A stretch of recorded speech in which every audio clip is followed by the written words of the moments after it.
exciting time of the year for everybody that loves NBA basketball, and for coaches and players. The start of training camp and the start of a new season. There's just something special about that feel. I'm very excited about our group, our players. And I think there's 7 guys coming back and 8 new guys. Looking forward to continuing to work and grow the guys that are returning and integrating those guys that are new, including our first round pick John Collins and Tyler Dorsey, and all the way up to the Dwayne Dedmons and Luke Babbitts and Miles Plumlee and Marco Bellinelli, all the new guys.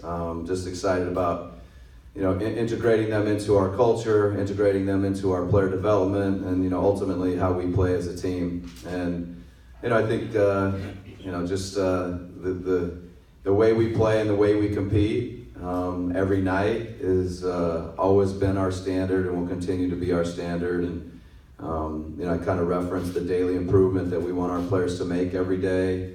That's how our team's going to improve from the start of the year to the end of the year. A lot of it is through player development and individual development.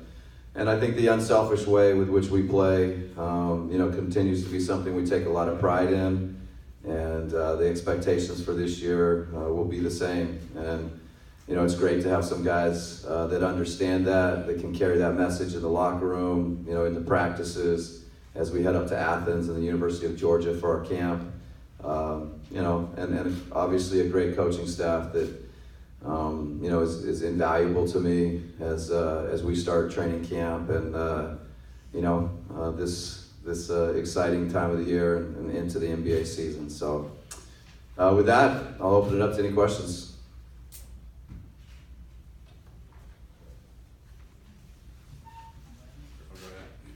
Good morning. Terrell Thomas, Hip Hop since 1987. What will be the goal tomorrow as training camp gets underway? With there being so many new players and veteran players, what will be the goal or the goal that you'll be setting for the team tomorrow?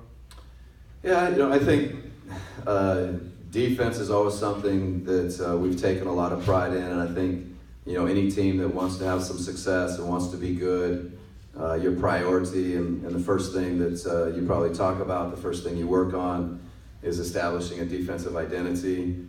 And been a part of a lot of training camps, and tomorrow will feel a lot like that, will look a lot like that, and the goal of the guys understanding how important it is for us to be good in defense, on defense, and all the details that go with that. And then I think obviously you got to start putting in offense and hopefully some concepts and some points of emphasis, and just start building your foundation blocks, building your habits for the season. Yep. Mac Walker, Box ATO. What are we doing to strengthen the paint without Paul Millsap and Dwight Howard? Well, I think it's always about team defense for us. I think we have to have everybody participating, everybody working together, and I think defense and I guess maybe more specifically the paint. I think it's actually been an area of strength for us, and I think we have a lot of Dwayne Dedmon and Miles Plumlee and Earson returning and Muskie returning and John Collins and Luke Babbitt. Those guys, they're going to understand their roles and what they need to do, and the small guys will understand how they need to help them. And I think it's always about team for us, and protecting the paint and being good defensively in the paint is going to be about all 5 guys that are on the court. Brandon? Coach Brandon Leach, Xavier fan. Your thoughts on the development of Dennis? The team is different now from what it was when he first came into the league. And what are your expectations for him this upcoming season? Yeah, I mean, it's been, I think great for all the fans, for everybody to watch the growth and the development of Dennis Schroeder, from a rookie drafted, I guess 4 years ago to, now being our starting point guard, and the person that's been here with the Hawks and with myself the longest. And I think, the biggest expectation is for him to continue to improve, to continue to get better. We feel like he has a very, very bright future. I think there's lots of kind of X and O type, coach type stuff that, I don't think I need to bore you guys with. But I think, just overall, I think how he's improved, as a leader and as a teammate has been something that's, put him in a position to, be really important to our locker room and important to, how we navigate the season and push through and push forward. So, but his improvement has just been, it's been special to watch, and I know he's excited about continuing to improve.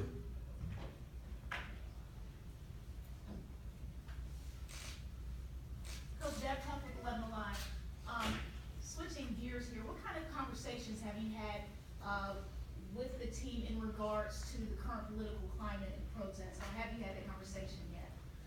Yeah, we met for a little bit before we, came over here this morning, and, I think it's a conversation that, the whole country's having. I'm assuming most, if not all, teams are having, and at the end of the day, I think our players are, incredible, human beings and thoughtful. I think we just encourage them to think deeply about what's happening in our country, to care deeply about not just what's happening, but about our country. And I think if they do those two things, if they think deeply and they care deeply, our country will be a better place, our conversation will be a better place, or in a better place. And most importantly, they have my support, they have the organization's support to express themselves or not to express themselves in any way that they feel is important. Their experiences have shaped their lives. They're really unique people, and they have a lot to offer and a lot to say in some cases, and they have our full support. Coach, what are your expectations for John this year? I know that this is his rookie season, so there'll be a lot on his plate this season. But with Paul gone, with Dwight Howard gone, as we were mentioning before, the middle there will be a need for someone to step up. Dwayne Dedman, of course, is a veteran in the league, but John will have the chance to possibly become an NBA superstar. What are your expectations for that young man in his rookie year? Well, it's a lot like our team. I think John's development and John achieving, all the things that he wants and that we want for him is going to come down to, how he comes in every day, how he works every day, how he kind of fits into a team and plays, the way we talked about earlier, his unselfishness, his competitiveness. All those things will dictate, what kind of season he has. And I think our expectation is just that he, competes at a high level, he works at a high level, and he begins to understand, how we play and how the NBA game is played.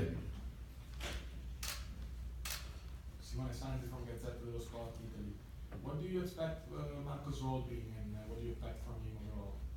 Yeah, we were very excited about having Marco Bellinelli. He's like one of those guys that, at least me personally, I've always wanted to coach and wanted to have on a team that I was with, and he and I kind of laughed, and we finally have it happen. So I think his role, particularly as an offensive player, I think he's unique in how he can score and how he can play pick and roll, but the way he moves off the ball, his cutting, his slashing, his IQ, I think it's unique. And, we've always had a lot of success with, European players and maybe a little bit of a European type style of play. And there's nobody that knows or understands that better than Marco. And so I think it's a great fit, and just very excited about having him with our group. Don Stinson, DNA Sports Talk. Now wearing one hat as a coach, what has it allowed you to focus on and kind of prioritize?